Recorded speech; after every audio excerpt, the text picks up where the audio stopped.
Hi everyone, very good morning to all. Corporate accounting എന്നുള്ള നമ്മുടെ സബ്ജക്റ്റിന്റെ last module ആണ്. As per syllabus last module ആണ് ratio analysis എന്ന് പറയുന്നത്. സോ നമ്മുടെ പ്രീവിയസ് ക്ലാസ്സിൽ നമ്മുടെ ലാസ്റ്റ് ക്ലാസ്സിൽ വാട്ട് ഈസ് റേഷ്യോ അനാലിസിസ് നമ്മൾ പറഞ്ഞു. ദെൻ അക്കൗണ്ടിങ് റേഷ്യോസ് അതിന്റെ മീനിങ് നമ്മൾ പറഞ്ഞു. റേഷ്യോ അനാലിസിസിന്റെ ഒബ്ജക്റ്റീവ്സ് അല്ലെങ്കിൽ എയിംസ് എന്തൊക്കെയാന്ന് പറഞ്ഞു. ദെൻ ഏതൊക്കെ ഫോമിലാണ് നമ്മൾ റേഷ്യോസ് എക്സ്പ്രസ് ചെയ്യാന്ന് പറഞ്ഞു. സോ ജസ്റ്റ് ഒരു ഇൻട്രൊഡക്ഷൻ എന്നുള്ള രീതിയിൽ റേഷ്യോസ് എന്താ, അതിന്റെ മീനിങ് എന്താ, ഒബ്ജക്റ്റീവ്സ് എന്താന്നെല്ലാം നമ്മൾ പറഞ്ഞു കഴിഞ്ഞു. ദെൻ ഇന്നത്തെ ക്ലാസ്സിൽ നമ്മൾ മൂവ് ചെയ്യുന്നത് what are the uses of ratio analysis. ഇത്തരത്തില് റേഷ്യോസ് കമ്പ്യൂട്ട് ചെയ്യുന്നതുകൊണ്ട് അല്ലെങ്കിൽ റേഷ്യോസ് കാൽക്കുലേറ്റ് ചെയ്യുന്നതുകൊണ്ട് എന്തൊക്കെയാണ് യൂസസ് ഉള്ളത് അല്ലെങ്കിൽ ആർക്കൊക്കെയാണ് ഉപകാരപ്രദമാവുന്നത്, അതാണ് നമ്മൾ പറയാൻ പോണത്. The first point, managerial uses of ratio analysis. മാനേജ്മെന്റിന്, അതായത് ഒരു കമ്പനിയുടെ ഒരു ഓർഗനൈസേഷന്റെ മാനേജ്മെന്റിന് ഇത്തരത്തിലുള്ള റേഷ്യോസ് കമ്പ്യൂട്ട് ചെയ്യുന്നതുകൊണ്ട് കൂടിയിട്ട് എന്തൊക്കെയാണ് യൂസേജ് ഉള്ളത് അല്ലെങ്കിൽ എന്തൊക്കെയാണ് ഉപകാരം ഉള്ളത്. ഓക്കെ, അതിലെ first point, it helps in decision making. മാനേജ്മെന്റിന് പ്രോപ്പർ ആയിട്ടുള്ള ഡിസിഷൻസ് എടുക്കാൻ റേഷ്യോ അനാലിസിസ് എന്ത് ചെയ്യുന്നുണ്ട്, സഹായിക്കുന്നുണ്ട്. ഓക്കെ, അതിലെന്താ പറയണത്, financial statements are prepared primarily four decision making. Ratio analysis helps in making decisions from the informations provided in these financial statements. എന്താ പറയുന്നത്, റേഷ്യോ അനാലിസിസ് നമ്മുടെ ഫിനാൻഷ്യൽ സ്റ്റേറ്റ്മെന്റ്സിൽ നിന്ന് അതിന്റെ ഇൻഫർമേഷൻസിനെ പ്രോപ്പറായിട്ട് അനലൈസ് ചെയ്യുന്നുണ്ട് അല്ലെങ്കിൽ പ്രോപ്പറായിട്ട് ഇന്റർപ്രറ്റ് ചെയ്യുന്നുണ്ട്. ആ ഇൻഫർമേഷൻസിനെ ബേസ് ചെയ്ത് ഒരു കമ്പനിയുടെ മാനേജ്മെന്റിന് എന്ത് ചെയ്യാൻ വേണ്ടി പറ്റും, അപ് ടു ഡേറ്റ് ആയിട്ടുള്ള, സ്യൂട്ടബിൾ ആയിട്ടുള്ള, റെലവന്റ് ആയിട്ടുള്ള ഡിസിഷൻസ് എടുക്കാൻ വേണ്ടി പറ്റും ഇല്ലേ. അതായത് ഫിനാൻഷ്യൽ സ്റ്റേറ്റ്മെന്റ്സ് പറയുമ്പോൾ ബാലൻസ് ഷീറ്റ് ആവാം, പ്രോഫിറ്റ് ആൻഡ് ലോസ് അക്കൗണ്ട് ആവാം, ഇൻകം സ്റ്റേറ്റ്മെന്റ് ആവാം. അതിൽ നിന്ന് ഇൻഫർമേഷൻസ് ആണ് നമ്മൾ എന്ത് ചെയ്യണത്, അതിലെ ഇൻഫർമേഷൻസിനെ ബേസ് ചെയ്താണ് റേഷ്യോസ് കമ്പ്യൂട്ട് ചെയ്യണത്. അത് നമ്മുടെ കമ്പനിയുടെ പ്രോഫിറ്റബിലിറ്റി റിലേറ്റഡ് ആവാം, കമ്പനിയുടെ ലിക്വിഡിറ്റി റിലേറ്റഡ് ആവാം, സോൾവൻസി റിലേറ്റഡ് ആവാം. ഇത്തരത്തിലെ റേഷ്യോസ് കമ്പ്യൂട്ട് ചെയ്യുന്നതോട് കൂടിയിട്ട് എന്ത് ചെയ്യാൻ വേണ്ടി പറ്റും, അതിൽ പറഞ്ഞിട്ടുള്ള കാര്യങ്ങളെ നമുക്ക് എളുപ്പം മനസ്സിലാക്കാൻ വേണ്ടി പറ്റും, ഈസിലി അണ്ടർസ്റ്റാൻഡബിൾ ആണ്. ദെൻ അത് ഡിസിഷൻ മേക്കിങ്ങിനെ ഫെസിലിറ്റേറ്റ് ചെയ്യുന്നുണ്ട്. ഇനി സെക്കൻഡ് പോയിന്റ് എന്താ പറയുന്നത്, it helps in financial forecasting and planning. അതായത് ഫിനാൻഷ്യൽ ഫോർകാസ്റ്റിങ്ങിനും പ്ലാനിങ്ങിനും എന്ത് സഹായിക്കുന്നുണ്ട്, റേഷ്യോ അനാലിസിസ് സഹായിക്കുന്നുണ്ട്. അതായത് ഫിനാൻഷ്യൽ സ്റ്റേറ്റ്മെന്റിലെ ഇൻഫർമേഷൻസിനെ ഫ്യൂച്ചറിന് വേണ്ടിയിട്ട് കാൽക്കുലേറ്റ് ചെയ്യുന്നുണ്ട്. അതായത് ഫ്യൂച്ചറിൽ നമുക്ക് എത്രമാത്രം ഗ്രോത്ത് ഉണ്ടായിരിക്കും, എത്രമാത്രം പ്രോഫിറ്റ് ഉണ്ടായിരിക്കും, അല്ലെങ്കിൽ എത്രമാത്രം നമ്മുടെ ലിക്വിഡിറ്റി പൊസിഷൻ എങ്ങനെയായിരിക്കും, നമ്മുടെ സോൾവൻസി കണ്ടീഷൻസ് എങ്ങനെയായിരിക്കും, ഇങ്ങനെയുള്ള എല്ലാ കാര്യങ്ങളും നമ്മൾ എന്ത് ചെയ്യുന്നുണ്ട്, ഫ്യൂച്ചറിനെ നമ്മൾ കാൽക്കുലേറ്റ് ചെയ്യുന്നുണ്ട്. ദെൻ ഇത്തരത്തിലെ റേഷ്യോസ് വെച്ച് നമ്മൾ ഫ്യൂച്ചർ പ്രോഫിറ്റ് അല്ലെങ്കിൽ ഫ്യൂച്ചറിനെ കാൽക്കുലേറ്റ് ചെയ്യുന്നു, നമ്മൾ നെസസറി കൺക്ലൂഷൻസ് ഒക്കെ ഡ്രോൺ ചെയ്യുന്നു. ദെൻ അത് എന്ത് ചെയ്യുന്നുണ്ട്, നമ്മുടെ ഫ്യൂച്ചറിനെ പ്രോപ്പർ ആയിട്ട് നമ്മുടെ ഫ്യൂച്ചറിൽ ഫിനാൻഷ്യൽ ഫോർകാസ്റ്റിങ്ങും പ്ലാനിങ് ഒക്കെ നടത്താൻ സഹായിക്കുന്നുണ്ട്. ഇനി ദ നെക്സ്റ്റ് വൺ, ഇനി എന്തൊക്കെയാണ് യൂസേജ് എന്നാ പറയണത്, ഹെൽപ്സ് ഇൻ കമ്മ്യൂണിക്കേറ്റിംഗ്. അതായത് നമ്മുടെ കമ്പനിയുടെ ഫിനാൻഷ്യൽ സ്ട്രെങ്ത് ആയിക്കോട്ടെ, വീക്ക്നെസ്സസ് ആയിക്കോട്ടെ, പ്രോപ്പർ ആയിട്ട് കമ്മ്യൂണിക്കേറ്റ് ചെയ്യാം. നമ്മുടെ കമ്പനി എന്ന് പറയുമ്പോൾ പ്രോഫിറ്റ് മാത്രമായിരിക്കില്ല, ലോസ് ഉണ്ടായിരിക്കാം, അല്ലെങ്കിൽ ഓപ്പർച്യൂണിറ്റീസ് മാത്രമല്ല ത്രെഡ്സുകൾ ഉണ്ടായിരിക്കാം. അതായത് അഡ്വാൻറ്റേജസിന്റെ അത്ര കണ്ട് എന്തും ഉണ്ടായിരിക്കാം, ലിമിറ്റേഷൻസ് ഉണ്ടായിരിക്കാം. സോ നമ്മുടെ ഫിനാൻഷ്യൽ പൊസിഷനെ പറ്റി, നമ്മുടെ സ്ട്രെങ്ത്തിനെ പറ്റി, നമ്മുടെ വീക്ക്നെസ്സസിനെ പറ്റിയിട്ടൊക്കെ മോർ ഈസി ആൻഡ് അണ്ടർസ്റ്റാൻഡബിൾ മാനറിൽ, അതായത് കുറച്ചുകൂടി നമുക്ക് കൺവീനിയന്റ് ആയിട്ടുള്ള രീതിയിൽ കമ്മ്യൂണിക്കേറ്റ് ചെയ്യാൻ എന്ത് സഹായിക്കുന്നുണ്ട്, റേഷ്യോ സഹായിക്കുന്നുണ്ട്. Then the next one, helps in coordination. എന്താ പറയണത്, ഒരു ബിസിനസ് എന്റർപ്രൈസിനെ സംബന്ധിച്ച് അല്ലെങ്കിൽ ഒരു ബിസിനസ് എൻറ്റിറ്റീനെ സംബന്ധിച്ച് ബെറ്റർ കമ്മ്യൂണിക്കേഷൻ ഉണ്ട് എന്നുണ്ടെങ്കിൽ അവിടെ ബെറ്റർ കോർഡിനേഷൻ പോസിബിൾ ആണ്. നല്ല രീതിയിൽ എല്ലാവരുടെയും ഇടയിൽ, അതായത് ഓൾ ഓവർ അല്ലെങ്കിൽ ആ ഒരു കമ്പനിയിൽ മുഴുവൻ കമ്പനിയുടെ ഫിനാൻഷ്യൽ പൊസിഷനെ കുറിച്ചിട്ട് സ്ട്രെങ്ത്തും വീക്ക്നെസ്സസും എല്ലാം ഡിസ്ക്ലോസ് ചെയ്യപ്പെടുന്നുണ്ട്, എല്ലാം പ്രോപ്പർ ആയിട്ട് കമ്മ്യൂണിക്കേറ്റ് ചെയ്യപ്പെടുന്നുണ്ട് എന്നുണ്ടെങ്കിൽ അവിടെ എന്ത് പോസിബിൾ ആണ്, ബെറ്റർ കോർഡിനേഷൻ പോസിബിൾ ആണ്. Then the next one, it helps in control. Communication possible ആണ്, ബെറ്റർ കോർഡിനേഷൻ പോസിബിൾ ആണ്, അതുപോലെ തന്നെ പ്രോപ്പർ ആയിട്ടുള്ള രീതിയിൽ, ഭയങ്കര എഫിഷ്യൻ്റ് ആയിട്ടുള്ള രീതിയിൽ നമുക്ക് എന്ത് ചെയ്യാം, കൺട്രോൾ ചെയ്യാം. കാരണം നമ്മുടെ ബിസിനസ് ഓർഗനൈസേഷൻ്റെ വീക്ക്നെസ്സസ് അല്ലെങ്കിൽ ലിമിറ്റേഷൻസ് നമ്മൾ എന്ത് ചെയ്യുന്നുണ്ട്, റേഷ്യോസ് ത്രൂ ഐഡൻറ്റിഫൈ ചെയ്യുന്നുണ്ട്. ഇത്തരത്തിലുള്ള റേഷ്യോസിലൂടെ നമ്മുടെ വീക്ക്നെസ്സസ്, നമ്മുടെ ലിമിറ്റേഷൻസ് ഒക്കെ നമ്മൾ ഐഡൻറ്റിഫൈ ചെയ്യുമ്പോൾ മാനേജ്മെൻറ്റിന് റെമഡിയൽ ആക്ഷൻസ് എടുക്കാം. പ്രോപ്പറായിട്ട് അതിനെ ഓവർകം ചെയ്യാൻ വേണ്ടിയിട്ട് എന്ത് ചെയ്യാം, ആക്ഷൻസ് എടുക്കാം. സോ അത് ബിസിനസ്സിൻ്റെ ഒരു എഫക്റ്റീവ് കൺട്രോളിലേക്ക് അല്ലെങ്കിൽ നല്ല പ്രോഗ്രസീവായി പോകുന്നതിന് സഹായിക്കും. Then what are the other users? മാനേജ്മെൻറ്റിന് ഇപ്പം നമ്മൾ മുകളിൽ എന്തൊക്കെയാണ് പറഞ്ഞത്, കമ്മ്യൂണിക്കേഷൻ ഫെസിലിറ്റേറ്റ് ചെയ്യുന്നുണ്ട്, കോർഡിനേഷന് സഹായിക്കുന്നുണ്ട്, കൺട്രോൾ ചെയ്യുന്നുണ്ട്, ദെൻ ഫിനാൻഷ്യൽ ഫോർകാസ്റ്റിങ്ങിനും പ്ലാനിങ്ങിനും സഹായിക്കുന്നുണ്ട്, ഡിസിഷൻ മേക്കിങ്ങിന് സഹായിക്കുന്നുണ്ട് എന്നെല്ലാം പറഞ്ഞു. ഇതുപോലെ വേറെ എന്തൊക്കെ യൂസേഴ്സാണ് ഉള്ളത് എന്നാണ് പറയണത്, ദ അതർ യൂസേഴ്സ് എന്തൊക്കെയാണ്? Ratios helps in budgetary control. Ratios budgetary കൺട്രോളിന് സഹായിക്കുന്നുണ്ട്, സ്റ്റാൻഡേർഡ് കോസ്റ്റിങ്ങിന് സഹായിക്കുന്നുണ്ട്. ദെൻ ഫിനാൻഷ്യൽ സ്റ്റേറ്റ്മെൻറ്റ്സിനെ പ്രോപ്പറായിട്ട് എഫിഷ്യൻ്റ് ആയിട്ട് വളരെ ഈസിയും കൺവീനിയൻറ്റും അണ്ടർസ്റ്റാൻഡബിൾ ആയിട്ടുള്ള രീതിയിലൊക്കെ അനലൈസ് ചെയ്യുന്നതിനും ഇൻ്റർപ്രറ്റ് ചെയ്യുന്നതിനും സഹായിക്കുന്നുണ്ട്. സോ നമ്മളിപ്പോൾ പറഞ്ഞിട്ടുള്ളത് റേഷ്യോസ് കമ്പ്യൂട്ട് ചെയ്യുന്നതുകൊണ്ട് മാനേജ്മെൻറ്റിന് എന്താ ഉപകാരം എന്നുള്ളതാണ്. ഇനി what are the utility to shareholders and investors? ആ ഒരു കമ്പനിയുടെ ഇൻവെസ്റ്റേഴ്സിന്, ആ കമ്പനിയുടെ ഷെയർ ഹോൾഡേഴ്സിന് അവർക്ക് എങ്ങനെയാണ് റേഷ്യോ അനാലിസിസ് ഉപകാരപ്പെടുന്നത്, അല്ലെങ്കിൽ അവർക്ക് എങ്ങനെയാണ് അതിൻ്റെ usage? The ratios such as profitability, solvency, etc. help the investors to get an idea about the financial position of the company in which they are going to invest. എന്താ പറയണത്, ഒരു കമ്പനിയിൽ നമ്മൾ invest ചെയ്യാൻ പോകുമ്പോൾ നമുക്കതിൻ്റെ ഫിനാൻഷ്യൽ പൊസിഷൻ അറിയണ്ടേ? അതായത് അതിൻ്റെ പ്രോഫിറ്റബിലിറ്റി എത്രമാത്രം ഉണ്ട്, അല്ലെങ്കിൽ അവരുടെ സോൾവൻസി എത്രമാത്രം ഉണ്ട്, അതിൽ എത്രമാത്രം ക്രെഡിറ്റ് റിസ്ക് ഉണ്ട് ഒക്കെ അറിയണ്ടേ? പ്രോഫിറ്റ് ഉണ്ടെങ്കിൽ മാത്രം നമ്മൾ ഇൻവെസ്റ്റ് ചെയ്യൂ അല്ലേ? സോ ഇത്തരത്തില് ഇൻവെസ്റ്റേഴ്സിനെ സംബന്ധിച്ച് അല്ലെങ്കിൽ ഷെയർ ഹോൾഡേഴ്സിനെ സംബന്ധിച്ച് ഒരു കമ്പനിയുടെ ഫിനാൻഷ്യൽ പൊസിഷൻ, അവരുടെ പ്രോഫിറ്റബിലിറ്റി, സോൾവൻസി, അതെല്ലാം അല്ലെങ്കിൽ അതിനെ കുറിച്ചിട്ടെല്ലാം ഒരു ഐഡിയ കിട്ടാൻ വേണ്ടി എന്ത് സഹായിക്കുന്നു? റേഷ്യോ അനാലിസിസ് സഹായിക്കുന്നുണ്ട്. Then the third one, utility to creditors. ഇപ്പം നമ്മൾ മാനേജ്മെൻറ്റിനുള്ള യൂസേജ് ഒക്കെ പറഞ്ഞു, ഷെയർ ഹോൾഡേഴ്സിന് എങ്ങനെയാണെന്ന് പറഞ്ഞു. ഇനി പറയണത് ക്രെഡിറ്റേഴ്സ്. ക്രെഡിറ്റേഴ്സ് എന്ന് പറയണത് ആരാ? ഇപ്പം കമ്പനിയുടെ ലോൺ എടുത്തിട്ടുണ്ട് കമ്പനി, അല്ലെങ്കിൽ ഫണ്ട് ബോറോ ചെയ്തിട്ടുണ്ട്, അല്ലെങ്കിൽ കമ്പനിക്ക് ക്രെഡിറ്റിന് ഗുഡ്സ് ഒക്കെ സപ്ലൈ ചെയ്യുന്നുണ്ട്. അപ്പോൾ കമ്പനിയെ സംബന്ധിച്ച് ക്രെഡിറ്റേഴ്സും സപ്ലയേഴ്സും ഉണ്ട്. ഈ ക്രെഡിറ്റേഴ്സിനും സപ്ലയേഴ്സിനും കമ്പനി പൈസ കൊടുക്കേണ്ടത് കമ്പനിയുടെ ഒബ്ലിഗേഷൻ ആണ് അല്ലേ? ഇപ്പൊ ലോൺ എടുത്തിട്ടുണ്ടെങ്കിൽ അത് തിരിച്ചു കൊടുക്കണം, ബോറോ ചെയ്തിട്ടുണ്ടെങ്കിൽ അത് തിരിച്ചു കൊടുക്കണം, ക്രെഡിറ്റ്സിന് നമ്മൾ ഗുഡ്സ് വാങ്ങിയിട്ടുണ്ടെങ്കിൽ അതിന്റെ പേയ്മെന്റ് കൊടുക്കണം, ഇങ്ങനെയൊക്കെ ഇല്ലേ? സോ ഇത്തരത്തിലുള്ള ഫിനാൻഷ്യൽ ഒബ്ലിഗേഷൻസ് അല്ലെങ്കിൽ അത്തരത്തിലുള്ള കാര്യങ്ങളൊക്കെ, അത്തരത്തിലുള്ള പേയ്മെന്റ്സ് ഒക്കെ തീർക്കാൻ കമ്പനിക്ക് പറ്റുമോ? റൈറ്റ് ടൈമിന് ഈ പേയ്മെന്റ്സ് എല്ലാം കൊടുക്കാൻ, തിരിച്ചു കൊടുക്കാൻ വേണ്ടി, അല്ലെങ്കിൽ ആ ഫിനാൻഷ്യൽ ഒബ്ലിഗേഷൻസ് ഒക്കെ നിറവേറ്റാൻ വേണ്ടി കമ്പനിക്ക് പറ്റുമോ എന്നറിയണ്ടേ? സോ ഇത്തരത്തിലെ കമ്പനിയുടെ ഫിനാൻഷ്യൽ പൊസിഷനെ കുറിച്ചിട്ട് ആരും കൺസേൺഡ് ആണ്? കമ്പനിയുടെ ക്രെഡിറ്റേഴ്സും സപ്ലയേഴ്സും എല്ലാം കൺസേൺഡ് ആണ്. Okay. Then the fourth one, utility to employees. ഇപ്പൊ നമ്മൾ പറഞ്ഞു കമ്പനിയുടെ മാനേജ്മെന്റ്, കമ്പനിയുടെ ഇൻവെസ്റ്റേഴ്സ്, കമ്പനിയുടെ ക്രെഡിറ്റേഴ്സ്. അതുപോലെ തന്നെ ഒരു കമ്പനിയിൽ നമ്മൾ ജോലി ചെയ്യുമ്പോൾ ആ കമ്പനിക്ക് എത്രമാത്രം പ്രോഫിറ്റബിലിറ്റി ഉണ്ട്, അല്ലെങ്കിൽ ആ കമ്പനിയുടെ ഫിനാൻഷ്യൽ പൊസിഷൻ എന്താണെന്നൊക്കെ അറിയാൻ നമുക്കും താല്പര്യം ഉണ്ടാവില്ലേ? കാരണം എന്താ, നമുക്ക് ഫ്യൂച്ചറിൽ സാലറിയിൽ ഇൻക്രിമെന്റ് ഉണ്ടാവുമോ, അല്ലെങ്കിൽ മറ്റു രീതിയിലുള്ള ബെനിഫിറ്റുകളൊക്കെ കിട്ടുമോ, അങ്ങനെയൊക്കെ നമുക്ക് അറിയാൻ ആഗ്രഹം ഉണ്ടാവും.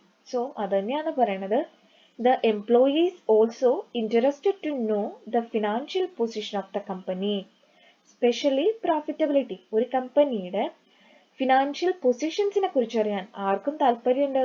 എംപ്ലോയീസിനും താല്പര്യമുണ്ട്.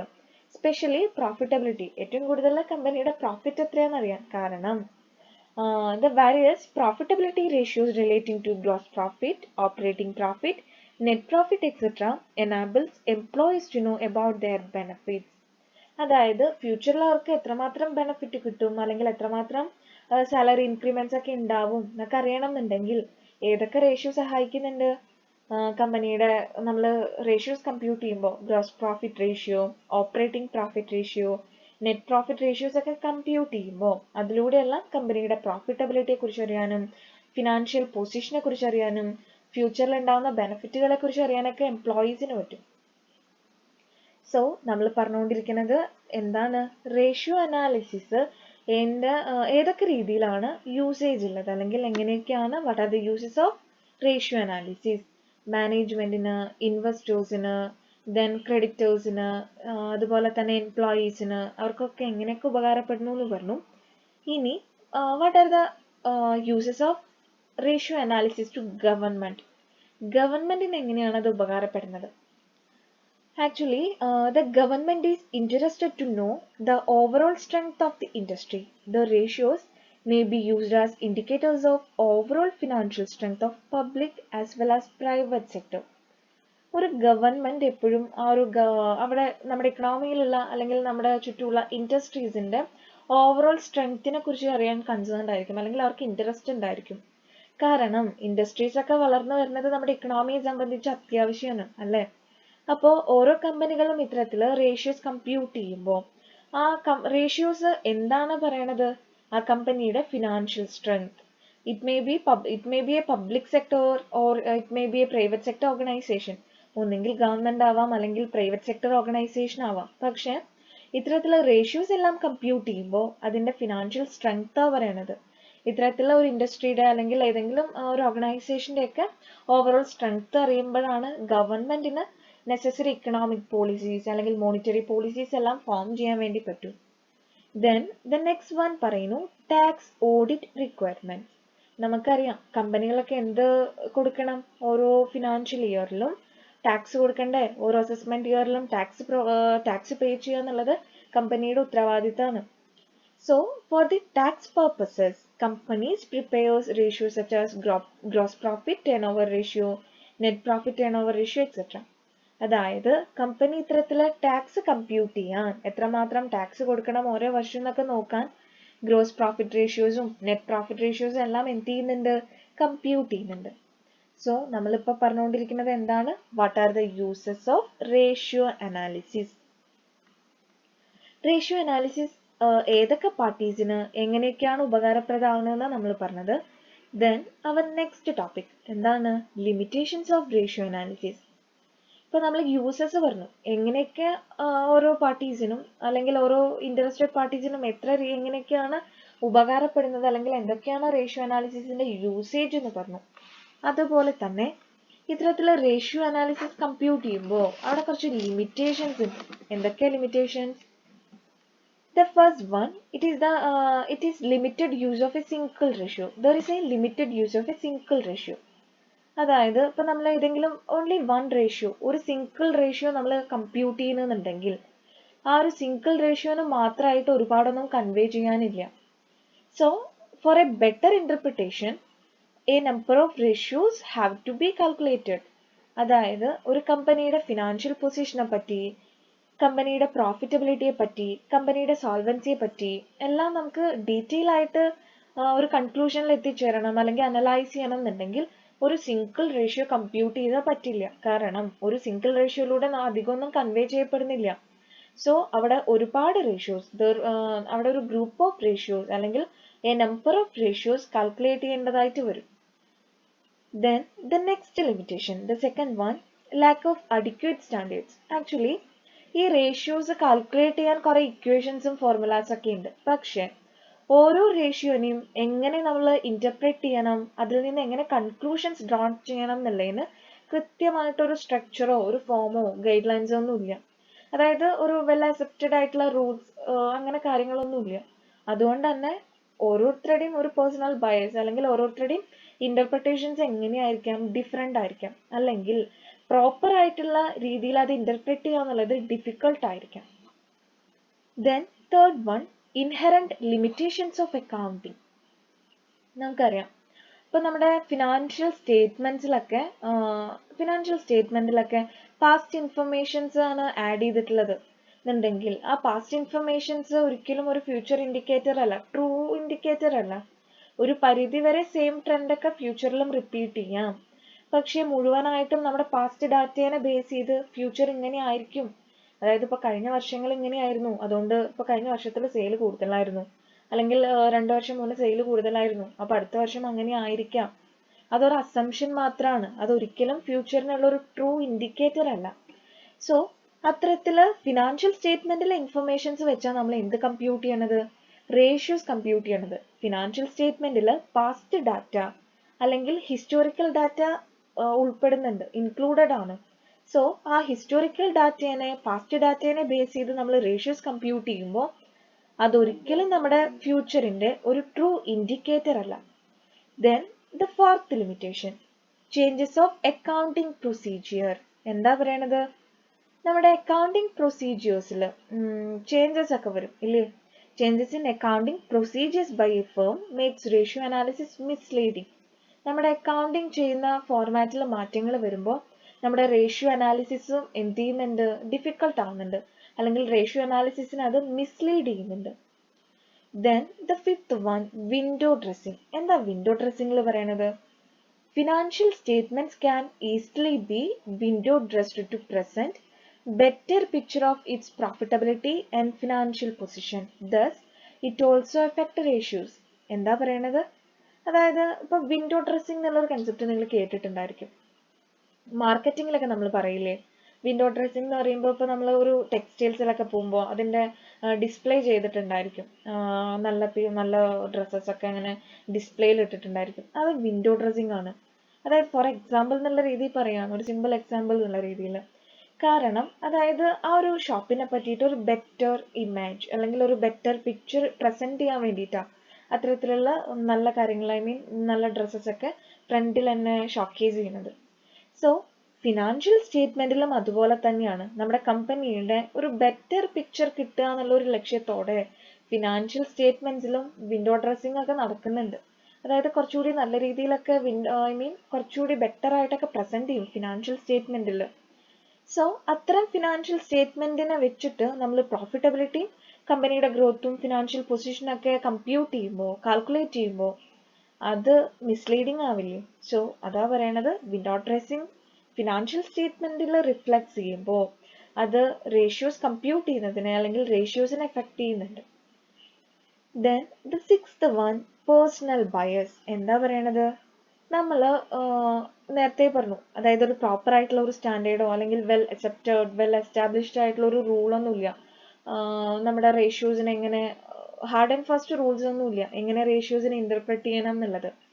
സോ അത് ആരാണോ ഇന്റർപ്രറ്റ് ചെയ്യുന്നത് അല്ലെങ്കിൽ ആരാണോ അത് കമ്പ്യൂട്ട് ചെയ്യുന്നത്, അവരുടെ ഒരു പേഴ്സണൽ ബയസ് അല്ലെങ്കിൽ അവരുടെ ഒരു പെർസെപ്ഷൻ അതിൽ എന്ത് ചെയ്യുന്നുണ്ട്? റിഫ്ലക്ട് ചെയ്യുന്നുണ്ട്. സോ റേഷ്യോ അനാലിസിസിന്റെ ലിമിറ്റേഷൻസ് ആണ് നമ്മൾ പറഞ്ഞുകൊണ്ടിരിക്കുന്നത്.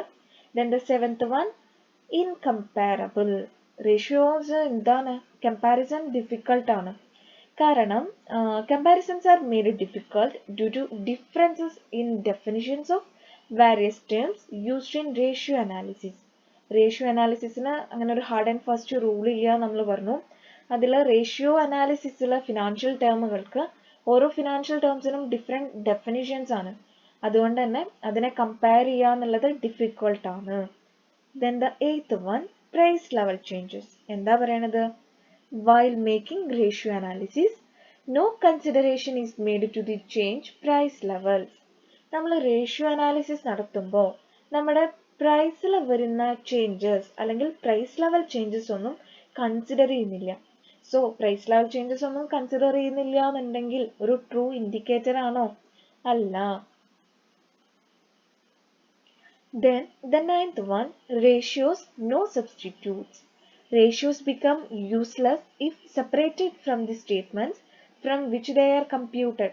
റേഷ്യോസിന് സബ്സ്റ്റിറ്റ്യൂട്ട്സ് ഇല്ല അല്ലെങ്കിൽ റേഷ്യോസിന് ഒരു ഇൻഡിപെൻഡൻസ് ഇല്ല എന്ന് പറയാം. കാരണം ഏത് ഫിനാൻഷ്യൽ സ്റ്റേറ്റ്മെന്റ്സിൽ നിന്നാണോ അത് കമ്പ്യൂട്ട് ചെയ്തിട്ടുള്ളത് അല്ലെങ്കിൽ അത് കാൽക്കുലേറ്റ് ചെയ്തിട്ടുള്ളത്, ആ ഫിനാൻഷ്യൽ സ്റ്റേറ്റ്മെന്റ്സിനോട് ചേർന്ന് നിൽക്കുകയാണ് റേഷ്യോസ്.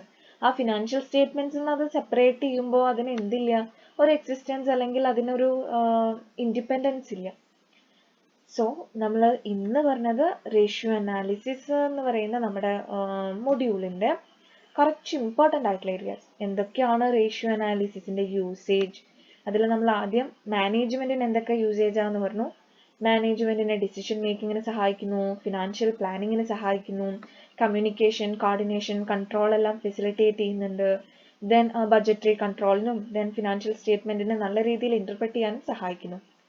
ദെൻ ഷെയർ ഹോൾഡേഴ്സിന് എന്ത് ചെയ്യാൻ, നമ്മളൊരു ഇൻവെസ്റ്റ് ചെയ്യാൻ പോകുമ്പോൾ നല്ല രീതിയിലാണോ ആ കമ്പനി, അല്ലെങ്കിൽ അവിടെ ഇൻവെസ്റ്റ് ചെയ്ത പ്രോഫിറ്റ് കിട്ടുമോ എന്നൊക്കെ അറിയാൻ, ക്രെഡിറ്റേഴ്സിന് അവർ കൊടുക്കുന്ന പൈസ തിരിച്ചു കിട്ടുമോ, ആ ഫിനാൻഷ്യൽ പൊസിഷൻ എങ്ങനെയാണെന്ന് അറിയാൻ, എംപ്ലോയീസിന് അവരുടെ ഫ്യൂച്ചർ ബെനിഫിറ്റ്സിനെ കുറിച്ചിട്ട് അറിയാൻ, ദെൻ ഗവൺമെന്റിന് ആ ഇൻഡസ്ട്രിയുടെ വർക്കിങ്ങിനെ കുറിച്ചിട്ട് അറിയാൻ, ടാക്സ് പർപ്പസസിനൊക്കെ വേണ്ടിയിട്ട് എന്ത് ചെയ്യുന്നുണ്ട്, റേഷ്യോസ് കാൽക്കുലേറ്റ് ചെയ്യുന്നുണ്ട്. സോ ഇതൊക്കെയാണ് റേഷ്യോസിന്റെ യൂസേജിൽ നമ്മൾ പറഞ്ഞത്. ദെൻ റേഷ്യോ അനാലിസിസിന്റെ ലിമിറ്റേഷൻസ് പറഞ്ഞു. ഒരു സിംഗിൾ റേഷ്യോക്ക് ഒരുപാടൊന്നും പറയാനില്ല. സോ അവിടെ ഒരുപാട് റേഷ്യോസ് കമ്പ്യൂട്ട് ചെയ്യണം. പിന്നെ പ്രോപ്പർ ആയിട്ടുള്ള ഒരു ഇന്റർപ്രിട്ടേഷന് പ്രോപ്പർ ആയിട്ടുള്ള ഒരു റൂൾ ഒന്നുമില്ല, അതുകൊണ്ട് അവിടെ പേഴ്സണൽ ബയസസ് വരാം. ദെൻ ഫിനാൻഷ്യൽ സ്റ്റേറ്റ്മെന്റ് എന്ന് പറയുന്നത് പാസ്റ്റ് ഡാറ്റ ഇൻവോൾവ് ചെയ്യുന്നുണ്ട് അതിൽ. സോ ഒരിക്കലും റേഷ്യോസിനെ അപ്പോൾ ഒരു ട്രൂ ഇൻഡിക്കേറ്റർ ആയി കൺസിഡർ ചെയ്യാൻ പറ്റില്ല. ദെൻ പിന്നെന്താ പറയണത്, അക്കൗണ്ടിങ് പ്രൊസീജിയർ ഒക്കെ മാറ്റിയാണ് ഫേമുകൾ എന്നുണ്ടെങ്കിൽ അത് റേഷ്യോ അനാലിസിസിനെ മിസ്ലീഡ് ചെയ്യും. ദെൻ ഫിനാൻഷ്യൽ സ്റ്റേറ്റ്മെന്റ്സിലെ വിൻഡോ ഡ്രസ്സിംഗ് ഒക്കെ ഉണ്ടെങ്കിൽ അത് എന്ത് ചെയ്യുന്നുണ്ട്, റേഷ്യോസിനെ അഫക്ട് ചെയ്യുന്നുണ്ട്. ദെൻ ഓഫ് കോഴ്സ് നമ്മൾ നേരത്തെ പറഞ്ഞ പോയിന്റ്, അതായത് പേഴ്സണൽ ബയസസ് ഉൾപ്പെടുന്നുണ്ട്. ദെൻ റേഷ്യോസിന് ഒരു ഹാർഡ് ഫാസ്റ്റ് റൂൾ ഒന്നുമില്ല, അതുകൊണ്ട് തന്നെ അതിനെ കമ്പയർ ചെയ്യുക എന്നുള്ളത് ഡിഫിക്കൾട്ടാണ്. ദെൻ പ്രൈസ് ലെവൽ ചേഞ്ചസ് ഒന്നും കൺസിഡർ ചെയ്യുന്നില്ല, അതുകൊണ്ട് ratio analysis price level changes ഒന്നും കൺസിഡർ ചെയ്യുന്നില്ല എന്നുള്ളതുകൊണ്ട് ഒരു ട്രൂ ഇൻഡിക്കേറ്റർ ആയി കണക്കാക്കാൻ പറ്റില്ല. ദെൻ ഫിനാൻഷ്യൽ സ്റ്റേറ്റ്മെന്റ്സ് എന്നാണ് റേഷ്യോസ് കമ്പ്യൂട്ട് ചെയ്യുന്നത്, അതുകൊണ്ട് തന്നെ റേഷ്യോസ് എപ്പോഴും ആ ഫിനാൻഷ്യൽ സ്റ്റേറ്റ്മെന്റിനോട് ചേർന്ന് നിൽക്കുന്നു. സോ ഇന്ന് ഇത്രയും കാര്യങ്ങളാണ് നമ്മൾ പറഞ്ഞത്. what are the uses of ratio analysis and what are the limitations of ratio analysis. Okay, thank you.